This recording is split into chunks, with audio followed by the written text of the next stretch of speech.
Welcome to WhiskyCast, cask strength conversation featuring news and interviews from the world of whiskey. I'm Mark Gillespie, and this is episode number 1120 for August 3rd, 2025. Coming up in a few minutes. Every day I wake up, I'm waiting to see what the news is and what's going to happen. With all of the talk surrounding trade tariffs these days, I figured it was time to talk to someone who's become an expert on paying tariffs. Raj Sabharwal is one of the founders of Glass Revolution Imports, the U.S. importer for Amrut whiskies from India, Blackadder Scotch whiskies, and many other brands. He'll join us in a few minutes on WhiskyCast In-Depth. I'll taste 3 Colorado whiskies in the What I'm Tasting This Week department, and we'll have much more. The news is next on this week's WhiskyCast. Crafted with time, shaped by nature, perfected by generations. From Yamazaki to Hibiki to Hakushu, every drop of House of Suntory whiskey is a reflection of where it comes from. House of Suntory, this is Japanese whiskey.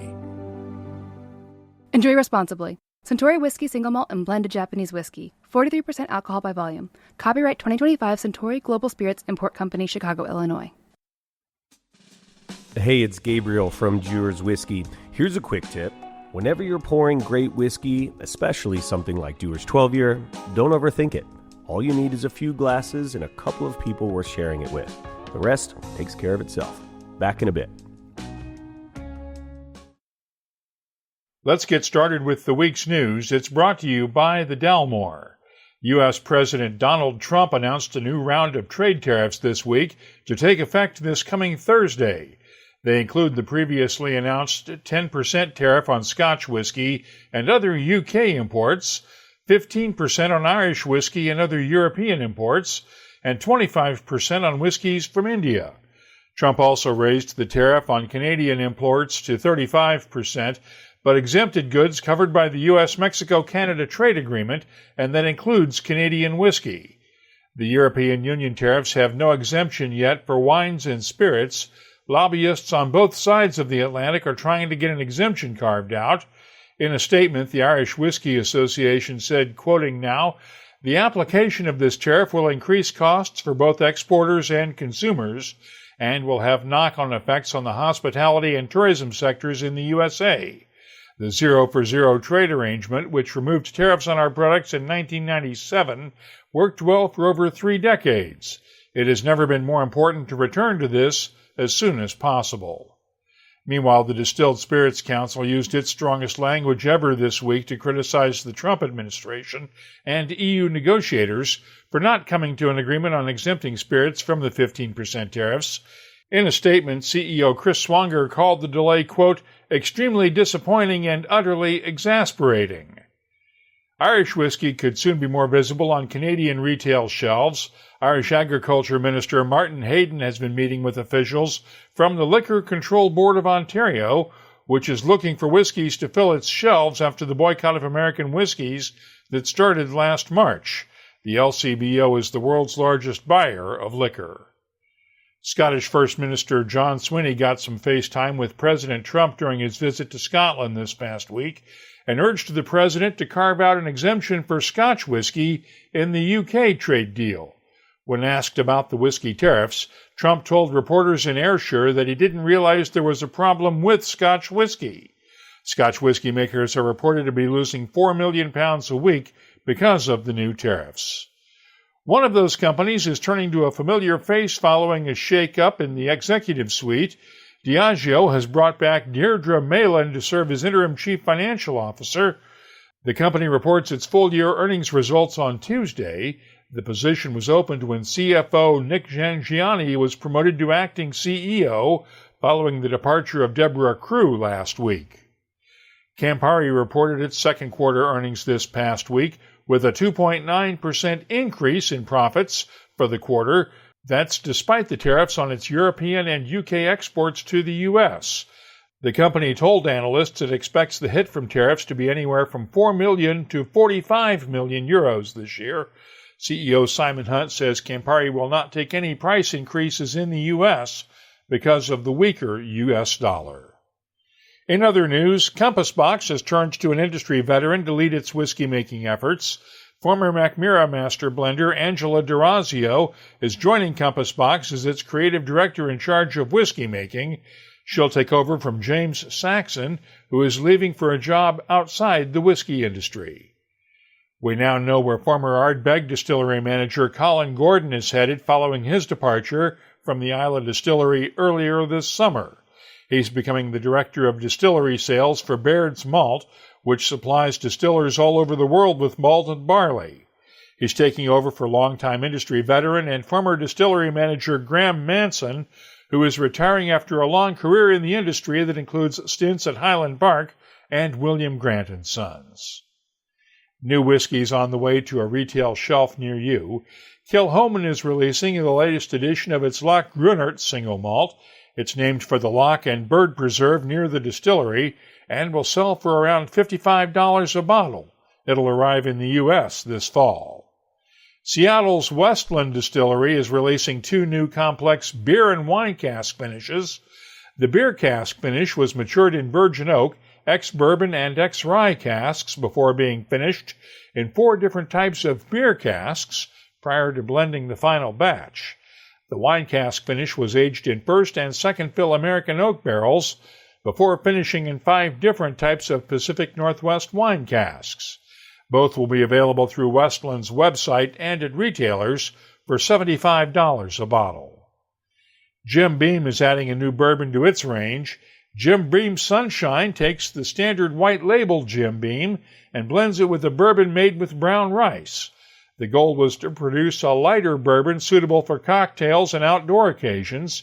It'll be a permanent addition to the Jim Beam lineup and will sell for around $20 a bottle. Indiana's Hard Truth Distilling is the latest to jump on the Mizunara Oak bandwagon. It's released a rye whiskey finished in toasted Mizunara oak barrels. I received a sample the other day. I'll have my tasting notes for it soon at whiskycast.com. And finally, Jameson is updating its bottle and labeling to highlight 50 years of production at the Middleton Distillery. The new labels include the language, "Crafted for smoothness at the Middleton Distillery."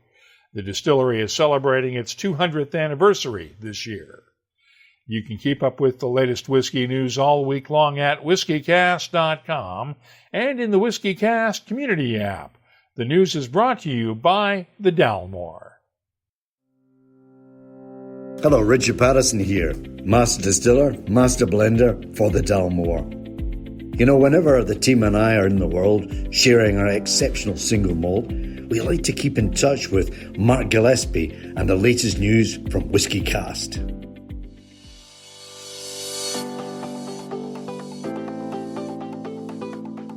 Let's open up the calendar now and see what's happening around the world of whiskey.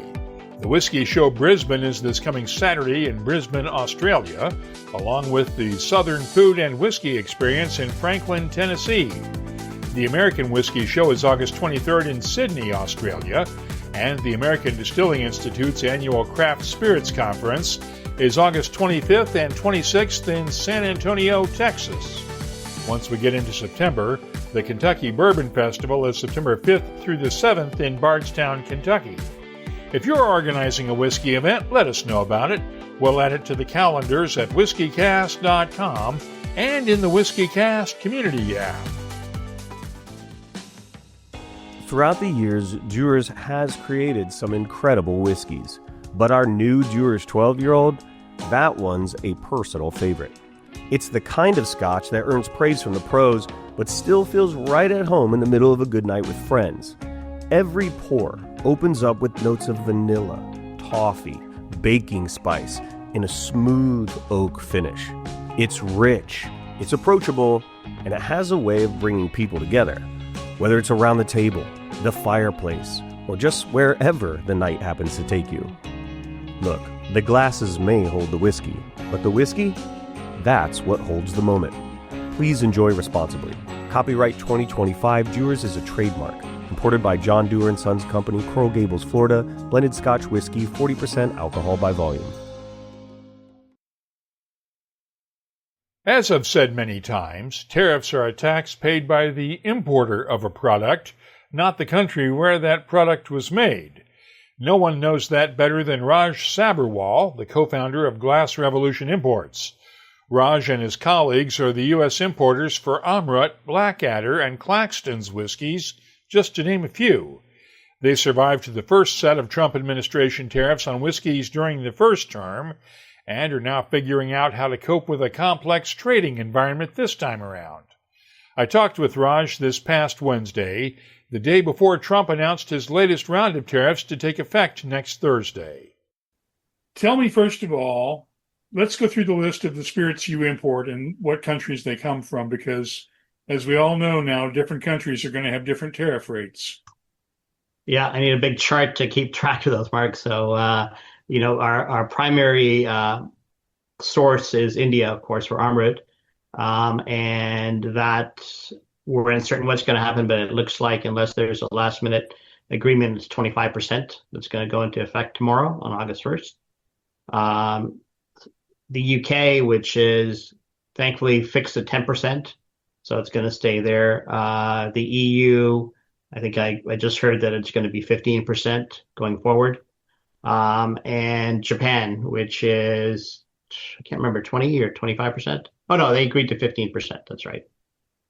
So those are our main import markets. How have you been affected so far? Well, other than losing sleep, just trying to figure out what was going on. And we have not, we just got 2 shipments in, one from Europe, and which we had to pay the 10% tariff on, and one from India that just arrived the other day. We paid the 10% on. That hasn't flown through our system yet because we still had inventory, and we are analyzing what the impact is. So it's not only the tariffs, but it's also the exchange rate. As you know, Mark, the U.S. dollar is at its lowest since 1993 against many currencies. The euro, for example, has gone up 10% this year alone. So when we factor those in, those are things that we have to manage. And we're hesitant to put prices up because of the economy right now, and consumers are already sort of buying down rather than buying up. And so we want to make sure that we can maintain that price level. What factors do you take into consideration when you're deciding whether to raise prices? Well, volume is one big thing, and the number of markets we're in is another factor. And also if we can get our suppliers to contribute somewhat, that helps us to alleviate the cost as well. And we're working with distributors to see what they can do. One thing we've decided to do is the tariff, we're adding the net tariff amount after we've done all our price calculations. So we're not taking an additional margin on the tariff, which helps to minimize the impact. What did you think when the tariffs first started coming down in January? Well, I shook my head. I remember, last time, 4 or 5 years ago, actually probably more, when it hit the UK and we had to deal with the tariff on Scotch single malts back then from UK and from Northern Ireland. And so that period of time, we brought in very little Scotch single malt. We did some blended malts and some single grains and stuff, but because those were not affected. It's been a roller coaster of decisions from the administration about what's going to happen with tariffs. Every day I wake up, I'm waiting to see what the news is and what's going to happen. So we're managing it the best we can. Like I said, it's not something that I nor any other importer would like to see. To me, from all my business education, it doesn't make basic economic sense to do this.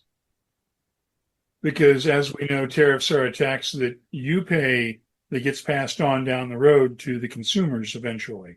Absolutely. It's not the countries that are making the goods that pay the tariff. It's the consumer in the U.S., the importers in the U.S., and we haven't seen the full on effect yet. But I suspect that we are going to see the cost of goods going up. There is going to be some impact on the hospitality industry, which we really don't need. But and we're going to see consumers moving downstream instead of buying, like paying $150 for a bottle of whiskey. They're probably more inclined to stay in the $50 to $75 range. What is the rationale, as far as you can see, for these tariffs? I don't know. You're going to have to help me with that one, but I don't. From what I've read and suspect, it's a way for the current administration to allegedly manage the trade deficits that existed. The administration feels that a lot of countries have taken advantage of the U.S. by shipping goods that obviously are cheaper to make and flood the market, and therefore we, as a country, we import more goods than we export, because obviously the cost to manufacture in the U.S. And the labor costs and stuff are higher than the rest of the world. Are you glad you're not in the wine business right now? So glad. Absolutely. I mean, it's just I don't know what they're doing, and also, I mean, some of the wine importers I've spoken to don't know. I mean, a lot of them canceled orders when the first threat of tariffs were introduced, and now they're going to have to be creative, because, as I said, it's not only the 15% on goods from Europe, wine from Europe especially, but also the exchange rate factor that, so they're looking at a 25% increase in costs of what it was last year. How much of the uncertainty is causing heartaches for you? A lot. I mean, like I said, we have meetings every day trying to figure out. Guess we can't second guess what's going on, but trying to read the tea leaves, so to speak, to see what's happening. And I mean, there's a lot of anxiety and uncertainty. Certainly, like I mentioned earlier with India, we understood that there was a trade agreement in the works, but that has not come to fruition. So we're facing a 25%, if not more, tariff effective tomorrow. And you are Amrut's largest importer in the world, right? We are, correct. Largest single export market, yep. So that's going to create some downstream heartaches for Ashok and the guys there, right? It is, absolutely. I mean, it's that coupled with not downsizing markets, but demand sort of slowing down in a lot of their markets, like in Europe and other places. I mean, the good factor is that the demand in India is very strong, and they can pretty much sell everything they make. But we don't want to lose our customer base in the U.S. Because, as you know, once you lose a customer base, it's hard to get them back. And if we're stuck with these tariffs for the next 3 years, who knows what the long-term factor is going to be or effect. If you could say anything you wanted to President Trump about the tariffs, what would you say? I don't know if I can repeat it. If you can record that and repeat it, but I would just say, look at the bigger picture and look at the effect that it's having, the potential effect on the economy, and what it's going to cost not only the consumers but the hospitality trade, both on and off premise, and those are all major factors that I don't think they're taking into consideration. How does it affect the hospitality industry? Well, as their prices go up, so they obviously have to charge more to consumers. Okay. And so, and consumers will then be less reluctant to go to bars and restaurants to order beverages. They might turn more towards having them at home, but still, even that, they're still paying more for it than they would have been. What are your suppliers telling you when you tell them we're facing these tariffs? Well, they shake their heads and they don't understand why it's happening. They think it's ridiculous. But thankfully, a number of them are willing to work with us to see what we can do to sort of mitigate some of the tariffs. Those are still discussions in progress because this is all relatively new. But we will hopefully get some positive results out of that. When do you get your next shipment? That's a good question. Like I said, we just got 2 this month. We are waiting to put in the next one, pending what's going to happen. I mean, the worst case scenario is we bring in a shipment and it arrives, and we put the whole thing, we keep it in bond. So we don't have to pay the tariffs until we actually take it out of bond. I don't want to go through that because we still incur expenses to bring it in. But like I said, I certainly don't want to approach our busiest period, October, November, December, and not have inventory to supply the market. Yeah, because the holidays are coming up, and that is, as you said, your biggest time of the year. Yeah, exactly. What happens if you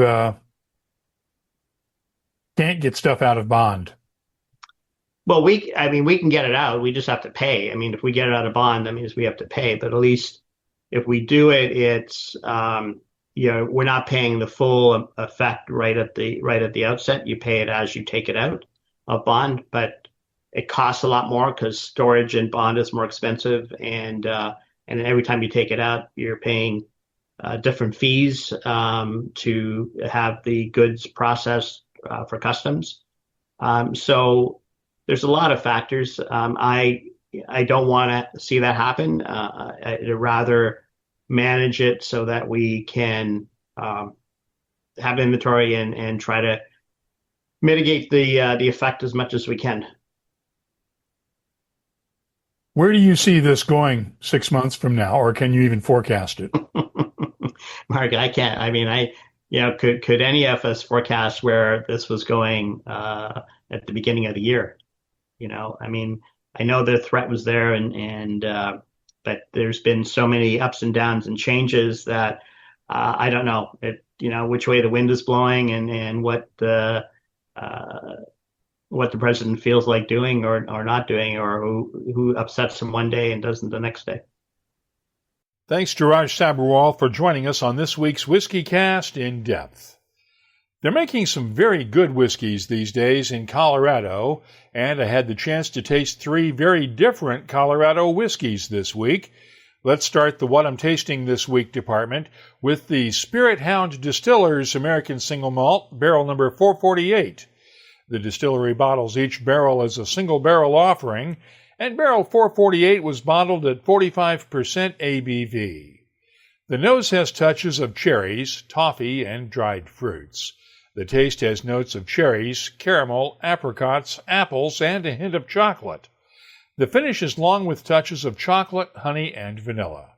It's just shy of 3 years old, but that's proof that age doesn't matter when the whiskey is right. I'm scoring barrel 448 from Spirit Hound Distillers a 93. Next up, the Woody Creek Distillers Rye Whiskey. It's also bottled at 45% ABV, and the nose has baking spices, a touch of dill, molasses, and brown sugar. The taste is spicy with clove, cinnamon, and allspice notes, balanced by molasses and brown sugar, and the finish is long with lingering spices. I'm scoring the Woody Creek Distillers Rye Whiskey a 93. And finally, the folks at Breckenridge Distillery have blended their own bourbon with sourced bourbons to create the Breckenridge Rum Cask Finish Bourbon. Once again, it's bottled at 45% ABV. The nose has touches of molasses, brown sugar, honey, and vanilla. The taste has a good balance of spices and sweetness with notes of black pepper, brown sugar, molasses, and vanilla. And the finish is long and aromatic with a nice balance. I'm scoring the Breckenridge Rum Cask Finish Bourbon a 92. I'll be adding these whiskeys to our searchable list of nearly 3,900 different whiskeys from all over the world. Check it out this week at whiskycast.com. Japanese whiskey began with Shinjiro Tori's vision to reflect the true nature and spirit of Japan.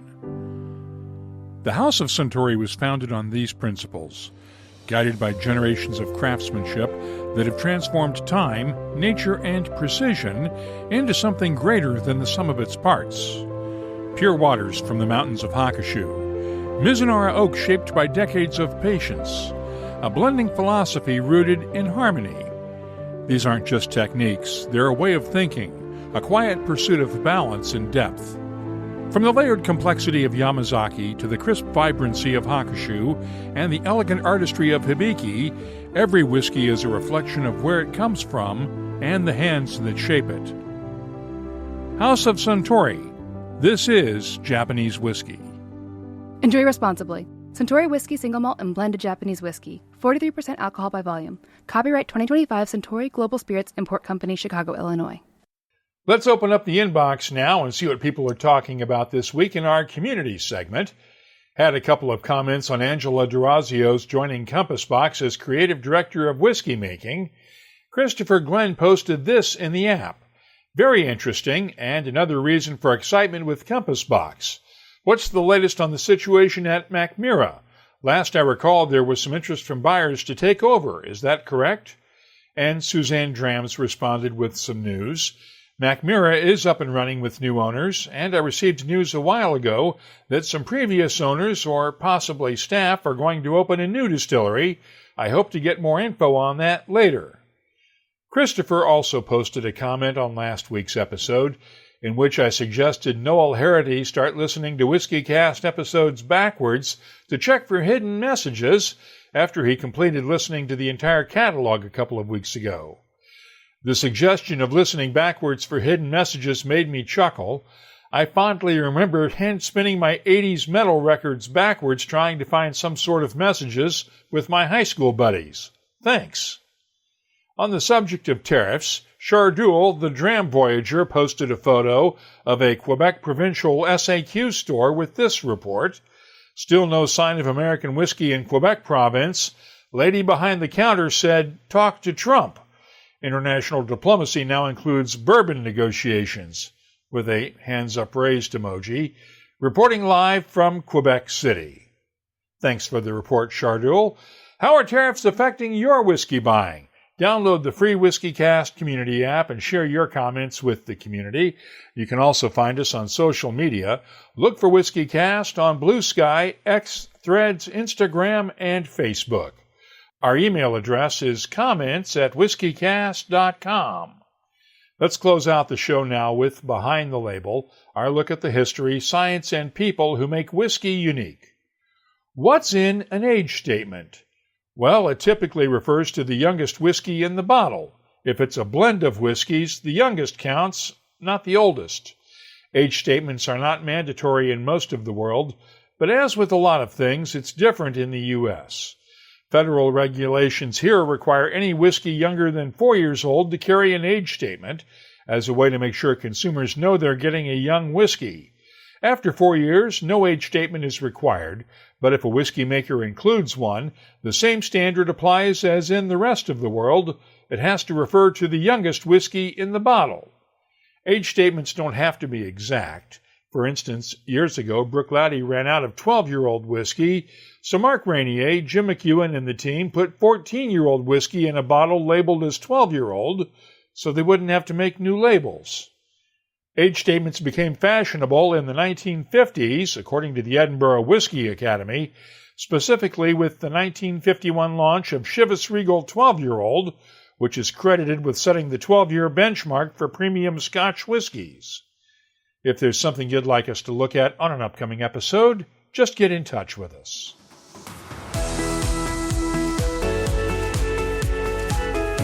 That's all for this episode of WhiskyCast. You'll find links for the stories in this episode in our show notes at whiskycast.com. That's also where you'll find the latest whiskey news, my tasting notes, the calendar of events, and a complete archive of past episodes going all the way back to 2005. Get in touch with us. Download the free WhiskyCast community app from your app store or find us on social media. We're on Blue Sky, Threads, Instagram, Facebook, and X at WhiskyCast, and the email address is comments@whiskycast.com. There's something special about opening a bottle of Dewar's 12-year with the people who matter most. It brings out the stories, the laughter, and the kind of moments you don't plan but never forget. Built on tradition, made for right now, and best when shared.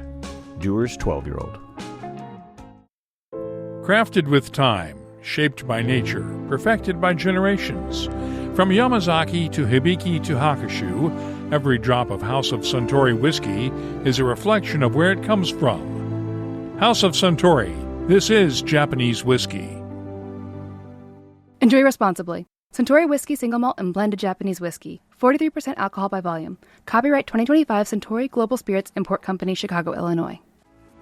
WhiskyCast is a production of Cask Strength Media, copyright 2025, and comes to you from the charming, yet regrettably dry town of Haddonfield, New Jersey. I'm Mark Gillespie, reminding you that when you drink, please drink responsibly. Thanks for listening.